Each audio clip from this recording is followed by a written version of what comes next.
Dans le cœur assombri d'Istanbul, là où l'appel à la prière s'élevait au-dessus des dômes dorés et des murs de pierre antique, une vérité plus sombre se cachait sous la surface.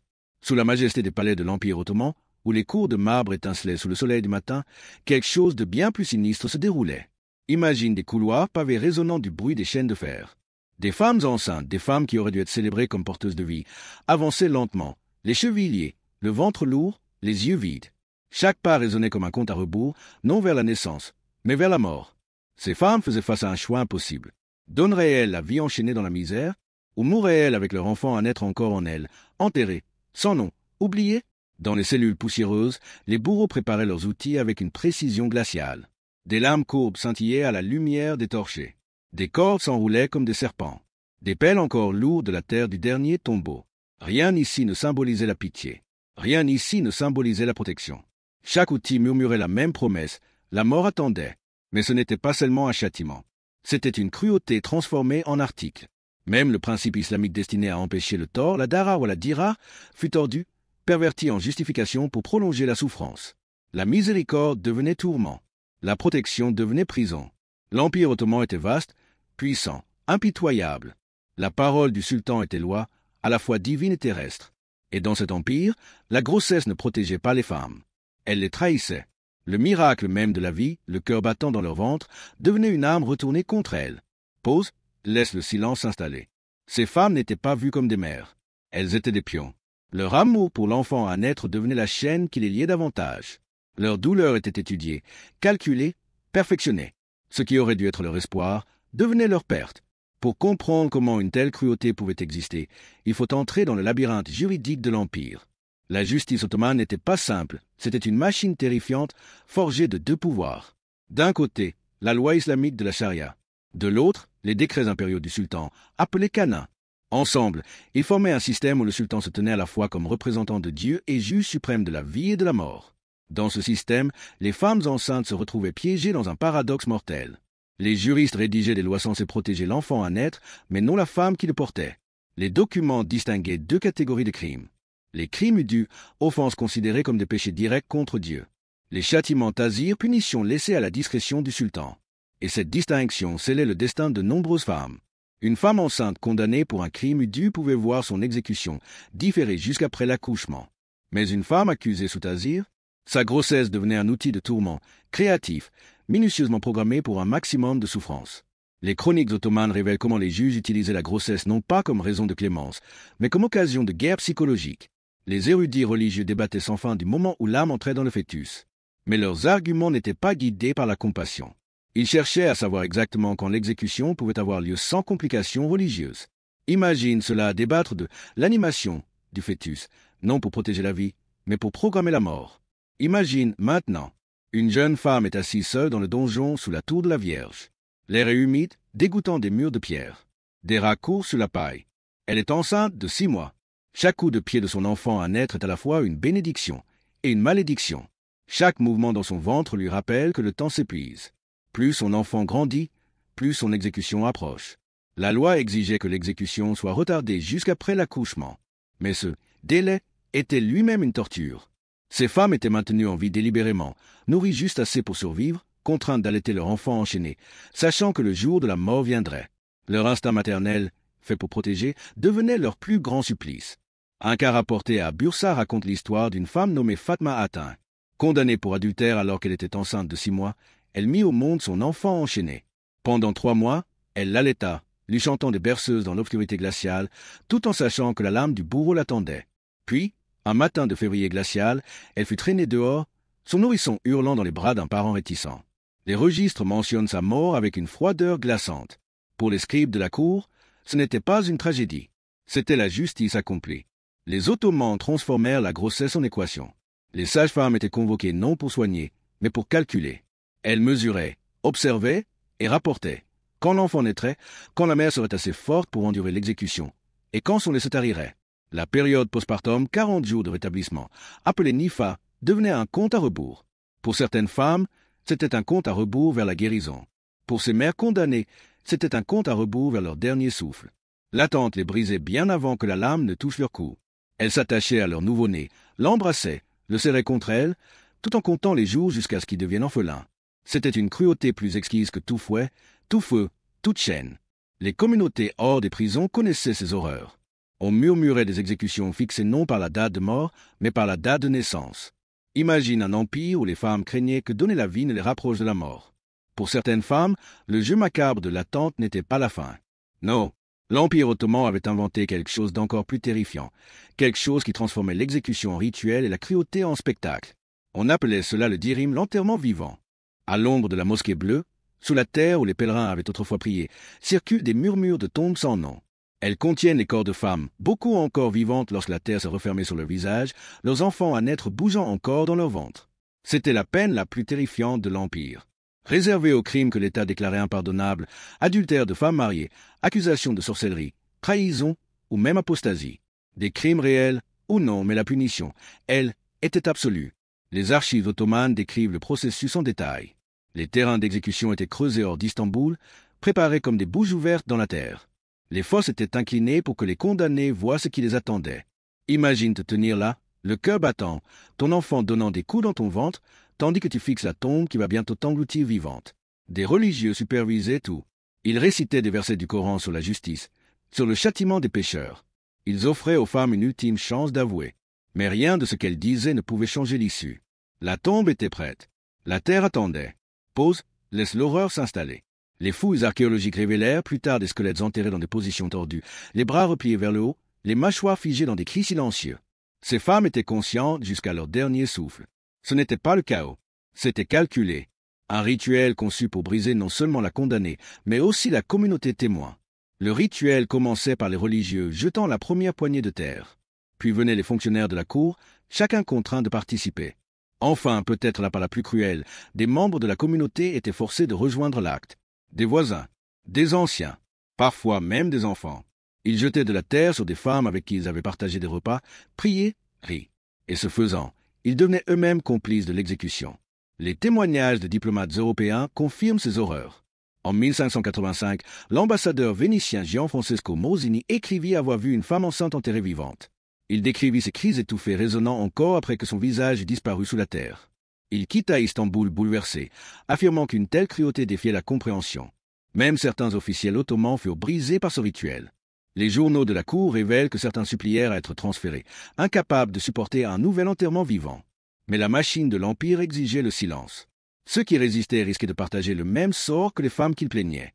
Les témoins parlaient du son, ce son qui les hantait toute leur vie. Bien après que la fosse fut comblée, que les prières cessèrent, que la foule eût été dispersée, de faibles bruits s'élevaient encore du sol. Des cris étouffés, des griffures, les tentatives désespérées d'une mère, enterrée vivante, cherchant encore à protéger l'enfant dans son ventre. Parfois, la lutte durait des minutes, parfois des heures, chaque seconde gravant des cicatrices dans l'esprit de ceux qui écoutaient. Les enfants qui avaient vu ces scènes grandissaient hantés de cauchemars. Les communautés portaient le traumatisme des générations durant. Les tombes elles-mêmes devenaient tabous, entourées de chuchotements craintifs. Les familles transmettaient leur emplacement en secret, prévenant leurs filles, prévenant leurs mères. Cela pourrait arriver. Mais pourquoi l'enterrement vivant? Pourquoi une telle horreur? Parce que le symbolisme était puissant. La terre, source de vie, sol qui fait pousser les récoltes, qui nourrit les hommes, fut détourné en instrument de mort. L'enterrement, qui aurait dû être sacré, fut perverti en arme de l'État. Et la grossesse? Voilà la cruauté suprême. Ces femmes mouraient en donnant la vie. Leurs enfants à naître étaient punis avec elles, effacés avant d'avoir respiré l'air. L'Empire appelait cela la justice collective. En réalité, c'était une torture collective. Mais la cruauté ne s'arrêtait pas à l'enterrement. Pour beaucoup de femmes, la véritable peine commençait bien avant. Dans les chambres d'interrogatoire ottomanes, la torture psychologique atteignait des profondeurs inimaginables. Imagine qu'on t'oblige à choisir. Avouer des crimes que tu n'as jamais commis. Ou regarder ton enfant à naître souffrir de ton silence. Voilà le choix impossible imposé à d'innombrables femmes. Les interrogateurs exploitaient l'amour maternel avec précision. Ils disaient aux femmes que leurs enfants à naître seraient maudits d'années de leur naissance, rejetés par Dieu si leur mère n'avouait pas. Ils peignaient des visions d'enfer éternel, d'enfants condamnés à crier pour toujours dans l'au-delà. Et ces femmes, épuisées, terrifiées, déjà fragiles à cause de leur grossesse, se brisaient sous le poids de ces paroles. La privation de sommeil était un outil courant. Les femmes enceintes étaient maintenues éveillées des jours entiers, l'épuisement décuplé par le fardeau de porter la vie. Leurs esprits cédaient sous la pression, menant à des aveux qui n'étaient rien d'autre que des supplications désespérées pour que tout cesse. La cruauté n'en restait pas là. Les femmes enceintes étaient souvent forcées d'assister au supplice d'autres. Elle voyait les exécutions. Elle voyait des enterrements vivants. Elle voyait des bébés arrachés des bras de leur mère. Les interrogateurs murmuraient « Voici ton destin aussi, à moins que tu n'avoues. » Parfois, des exécutions simulées étaient mises en scène. Une femme était ligotée, les yeux bandés, entendait le bourreau lever sa lame. Puis, au dernier instant, on l'épargnait. Pour l'instant. Mais le message était clair, sa mort n'était qu'ajournée. Et dans ce délai, chaque instant devenait une agonie. Tu l'as vu maintenant, comment l'Empire armait l'attente. Comment il transformait l'enterrement vivant en rituel. Comment il utilisait la psychologie pour briser l'esprit avant le corps. Mais la cruauté la plus sombre restait à venir. Car dans l'Empire ottoman, l'accouchement lui-même devenait une méthode d'exécution. Dans la plupart des sociétés humaines, l'accouchement fut longtemps un moment fragile mais sacré. Une épreuve, oui, mais aussi une célébration de la vie. Pour les femmes enceintes condamnées par la loi ottomane, pourtant, l'accouchement n'était pas un miracle. C'était l'acte final de torture. L'Empire tordait la théologie pour affirmer qu'un accouchement difficile était le jugement de Dieu. Et si la mère mourait dans l'agonie, ce n'était pas un meurtre, c'était la volonté divine. Cette excuse offrait à l'État un bouclier. Il n'avait pas besoin de lame ni de corde. Il n'avait besoin que de négligence. Quand une femme condamnée entrait en travail, les sages-femmes et les médecins se tenaient proches. Mais pas pour aider. Non, ils avaient ordre de ne rien faire. Si la femme implorait de l'aide, on lui disait « C'est le décret d'Allah ». Intervenir serait s'opposer à son jugement. Et ainsi, l'Empire laissait les femmes mourir en couches, lentement, douloureusement, inutilement, tout en prétendant avoir les mains propres. Certaines de ces naissances ne se déroulaient pas dans des cellules. Elles étaient publiques. Sur les places des villes, devant des foules rassemblées, des femmes condamnées étaient forcées d'accoucher. Le sol sous elles devenait à la fois berceau et tombe.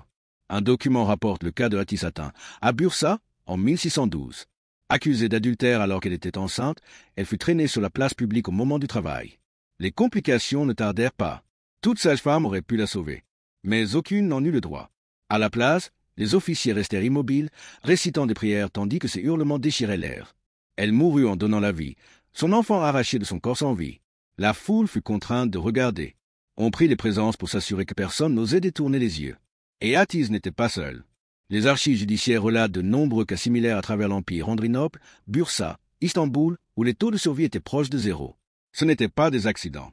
C'étaient des exécutions déguisées en accouchement. La cruauté était aiguisée par le savoir. Les médecins ottomans n'étaient pas ignorants. Dans les palais d'Istanbul, ils pratiquaient une médecine avancée, étudiaient les complications de la grossesse, savaient comment sauver des vies. Mais face aux femmes condamnées, leur expertise devenait une arme.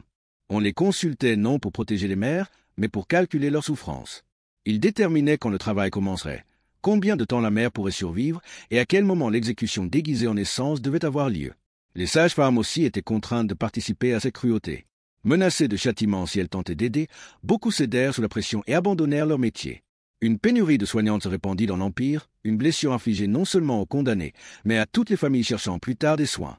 Ces accouchements-exécutions n'étaient pas de simples sentences de mort. C'étaient des mises en scène. Les communautés étaient convoquées. Hommes, femmes, même enfants étaient forcés d'assister. Ils restaient debout en silence, observant une femme en travail, abandonnée par la médecine, abandonnée par la pitié. La foule devenait témoin, participant involontaire de la cruauté impériale. Le message était clair. Cela pourrait vous arriver. Les femmes enceintes de la communauté portaient les cicatrices de ces spectacles bien après. La peur s'infiltrait dans chaque foyer. Les mères hésitaient à chercher une aide médicale durant des grossesses ordinaires, terrifiées que des complications soient interprétées comme un jugement divin. Ainsi, l'Empire semait la terreur non seulement chez les condamnés, mais dans chaque ventre qui portait la vie. La manipulation religieuse atteignait son apogée dans ces moments. Les officiels proclamaient « Si le travail était difficile, c'était la preuve de la condamnation divine. S'il était facile, la punition était incomplète. Quoi qu'il en soit, l'Empire tordait la foi en chaîne. La prière était la seule aide permise. Les femmes saignaient, criaient, suffoquaient dans l'agonie, tandis que les clercs affirmaient qu'il s'agissait de justice divine, non de négligence délibérée. Cette perversion de la foi infligeait des blessures plus profondes que la mort physique. Elle transformait la religion en outil d'oppression, en arme frappant non seulement la chair, mais aussi l'âme. Et qu'en était-il des bébés? Certains survécurent, la plupart non. Quand ils vivaient, l'Empire les revendiquait comme siens. Ils grandissaient marqués par le stigmate, perçus comme rappel vivant des crimes de leur mère. Les communautés les rejetaient, les maudissaient, les voyaient non comme des enfants innocents mais comme des symboles de condamnation divine. Pour d'autres, la survie était refusée. Beaucoup de nouveau-nés étaient abandonnés à la mort aux côtés de leur mère, leur premier souffle suivi aussitôt du dernier. Le cycle de cruauté s'étendait sur des générations. Des enfants grandissaient hantés par un traumatisme qu'ils n'avaient pas choisi. Des familles portaient la honte de crimes jamais prouvés. Et pourtant, l'Empire appelait cela justice. La cruauté ne marquait pas seulement les femmes. Elle marquait la médecine elle-même. Les médecins et sages-femmes contraints de voir mourir des femmes sans pouvoir les aider portèrent ce traumatisme à jamais. Certains abandonnèrent leur vocation. D'autres vécurent dans la culpabilité, brisés par la certitude que leur silence avait coûté des vies. Des générations de soignants furent marquées par cet héritage, créant des pénuries et une méfiance qui nuisirent à toute la population. L'Empire n'avait pas seulement assassiné des mères. Il avait empoisonné le système même censé sauver des vies. Tu l'as vu maintenant, comment l'Empire transforma la grossesse en arme. Comment il utilisa l'enterrement vivant, les accouchements, exécutions et la négligence médicale pour effacer les femmes des façons les plus terrifiantes. Mais la cruauté ne prenait pas toujours la forme de l'âme ou de terre. Parfois, l'arme la plus aiguisée était l'esprit. Imagine être traîné dans une pièce obscure. L'air épais de fumée. Les murs suintant d'humidité. Tu es lourdement enceinte, épuisée, terrifiée. En face de toi siège un juge, un bourreau et un clerc. Leurs mots coupent plus profondément que n'importe quelle lame. Ils se penchent et murmurent. Avoue, ou ton enfant souffrira dans ce monde et brûlera pour l'éternité dans l'autre. C'était la méthode ottomane de torture psychologique, un système qui brisait les femmes de l'intérieur. Les interrogateurs menaçaient non seulement le corps de la mère, mais l'âme de l'enfant à naître. Ils lui disaient que le bébé naîtrait maudit, rejeté de Dieu, damné pour toujours, à moins qu'elle n'avoue. Et beaucoup avouèrent, non parce qu'elles étaient coupables, mais parce que leur instinct maternel était retourné contre elles avec une précision chirurgicale. La religion, autrefois source de réconfort, devenait une lame de terreur. Les clercs étaient convoqués pour renforcer la torture. Ils citaient des versets sur la justice divine. Ils peignaient des visions d'enfer éternel, de bébés hurlant dans la damnation à cause des péchés de leur mère. Les femmes croyaient. Comment auraient-elles pu ne pas croire? Leur foi était forte, leur espoir fragile. Au moment le plus vulnérable de leur vie, elle était tordue en un nœud coulant autour de leur cou. Cette perversion de la foi fut peut-être la blessure la plus cruelle de toutes, car elle marquait non seulement les condamnés, mais aussi la confiance même entre les croyants et leur religion. La grossesse elle-même rendait les femmes plus vulnérables à ces tactiques. Leur corps était déjà fatigué. Leurs émotions, à vif. L'Empire le savait. Alors il utilisait la privation de sommeil. Des jours sans repos, des nuits pleines de questions, des semaines de murmures, de menaces, de manipulations. L'épuisement amplifiait chaque peur jusqu'à ce que leur esprit se brise comme du verre. Les faux aveux devenaient inévitables. Mais aux yeux du tribunal, ils constituaient des preuves. Les archives de l'Inquisition ottomane, le Teftichi Arvel, détaillent froidement ces méthodes comme si elles faisaient simplement partie de la procédure. Des pages décrivent des femmes privées de sommeil, exposées aux instruments de torture, menacées que ces mêmes outils seraient utilisés sur leurs enfants si elles accouchaient avant d'avoir confessé. L'un des cas les plus glaçants eut lieu en 1598. Une femme nommée Ezatin fut accusée de sorcellerie alors qu'elle était enceinte. Pendant des mois, les interrogateurs la tourmentèrent. Ils la forcèrent à assister à l'exécution d'autres femmes enceintes. Ils mirent en scène de fausses cérémonies pour sa propre mort, l'attachant, lui bandant les yeux, levant l'épée du bourreau pour s'arrêter au dernier moment. Son esprit se brisa. Finalement, quelques semaines avant l'accouchement, elle avoua. Ses paroles étaient incohérentes, désespérées. Et avec cette confession, l'État la déclara coupable. Elle fut enterrée vivante, et son enfant à naître avec elle. Parfois, la torture ne passait pas par les mots. Les femmes enceintes étaient forcées de regarder d'autres mères traînées vers la mort, regarder des nourrissons arrachés des bras, regarder des exécutions se dérouler dans les moindres détails. C'était un cycle de terreur, la souffrance d'une mère devenait l'avertissement pour une autre. Les fausses exécutions devinrent routinières. Les femmes étaient conduites à la potence ou aux fosses d'enterrement, forcées de traverser chaque rituel de mort, puis épargnées à la dernière seconde. Non par miséricorde, mais pour leur rappeler que la mort les attendait, patientes. Imagine vivre ce cycle encore et encore. L'espoir écrasé, la peur renouvelée, jusqu'à ce que l'esprit ne puisse plus supporter. L'Empire savait que la plus grande arme était l'isolement. Alors, il retourna les communautés contre les femmes. Les voisins devinrent des informateurs. Les sages-femmes, autrefois confidentes de confiance, furent forcées de rapporter des conversations privées comme preuve. Les familles furent poussées à dénoncer leurs filles et leurs sœurs, de peur d'être elles-mêmes punies. Imagine être une femme condamnée, enchaînée non seulement par l'Empire, mais abandonnée par tous ceux en qui tu avais confiance. Seule, trahie, et portant pourtant la vie en toi. Cette instrumentalisation de la communauté laissa des cicatrices qui ne guériraient jamais. Des villages entiers furent réduits au silence. Des familles entières vécurent dans la peur de l'accusation. La confiance dissout en suspicion. Et qu'en était-il des enfants qui survécurent? Ils portaient leurs propres cicatrices. Les bébés qui grandissaient sans mère étaient marqués par le stigmate, murmurés comme maudits. Certains développaient des traumatismes psychologiques si graves qu'ils étaient attribués au péché de leur mère. L'Empire utilisait leur souffrance comme preuve de sa propre justice. Les communautés regardaient ces enfants grandir, les voyaient lutter et les pointaient du doigt comme avertissement vivant. Le cycle du châtiment se poursuivait non pas des années, mais des générations entières. Nous avons traversé les cachots. Nous nous sommes tenus devant les tombes. Nous avons vu comment l'Empire ottoman transforma la vie en mort, la foi en chaîne et la maternité en torture. Mais l'histoire ne s'arrête pas aux femmes qui sont mortes, car leur souffrance ne disparut pas dans le silence. Elle laissa des ombres qui s'étendirent sur des générations et façonnèrent le destin de l'Empire lui-même. Chaque acte de cruauté laisse une cicatrice non seulement sur la victime, mais aussi sur la société qui l'inflige. Pendant des siècles, l'Empire crut que la terreur apportait le contrôle. Qu'en brisant les femmes, il pouvait contrôler les familles. Qu'en contrôlant les familles, il pouvait contrôler les communautés entières. Et pendant un temps, cela fonctionna. Les femmes vivaient dans la peur. Les familles obéissaient. Les communautés restaient silencieuses. Mais la peur ronge de l'intérieur. Les taux de natalité commencèrent à chuter. Les familles hésitaient à mettre au monde des enfants dans un monde de chaînes. Certaines fuyaient au tirement, cherchant refuge dans des terres où le ventre n'était pas traité comme une arme. La résistance bouillonnait sous la surface, montant lentement avec chaque génération portant un traumatisme en silence. L'Empire s'affaiblit, non à cause des épées étrangères, mais à cause des blessures qu'il s'infligeait à lui-même. Et le monde observait. Les ambassadeurs européens écrivaient des rapports qui horrifiaient leur cour. Les lettres décrivaient des femmes enceintes enterrées vivantes, des nourrissons laissés à mourir, des mères hurlant durant des nuits interminables de travail négligé. Ces récits circulaient à travers l'Europe, alimentant l'indignation, le dégoût et, plus important, encore l'ambition. Pour les puissances européennes, la cruauté ottomane devint une arme de propagande. Elles utilisèrent ces histoires pour justifier guerre, invasion et conquête territoriale. Regardez-les, criaient-elles. Voyez leur barbarie. Nous devons les arrêter. Au final, la cruauté n'a pas renforcé l'Empire. Elle l'a isolé. Elle donna à ses ennemis des excuses. Elle transforma des alliés en sceptiques. Mais les chiffres ne peuvent capturer le véritable coup. Les historiens estiment que des milliers de femmes endurèrent ces horreurs. Pourtant, le chiffre réel est perdu, enterré avec les corps dans des tombes anonymes, effacés des archives officielles. Ce que nous ne pouvons pas compter. Cependant, nous pouvons encore le ressentir. Le silence des communautés trop effrayées pour parler. Les cauchemars portés par les enfants forcés de regarder. La confiance brisée entre mères et sages-femmes, voisins et familles, croyants et foi. Voilà le véritable héritage de l'Empire, le traumatisme. Un traumatisme transmis de mère en enfant, de famille en famille, résonnant à travers les siècles. Aujourd'hui encore, les pavés d'Istanbul ont changé. Les palais brillent comme attraction touristique. Les cachots sont polis en musée.